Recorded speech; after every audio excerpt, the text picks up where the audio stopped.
So I primarily take care of Parkinson's patients and patients with essential tremor and dystonia.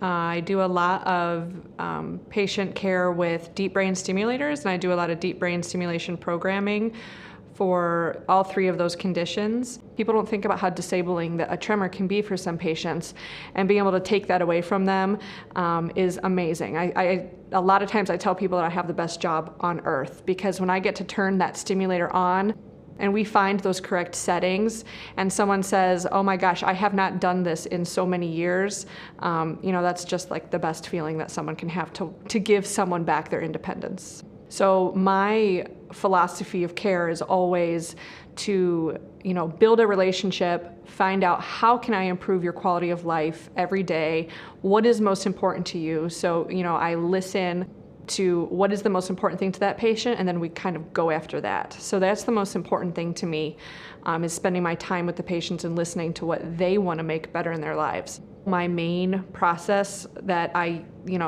govern my treatment philosophy by is any stage that you're at with any of your movement disorders, I'm going to help you treat your quality of life, and I'm going to help make it better.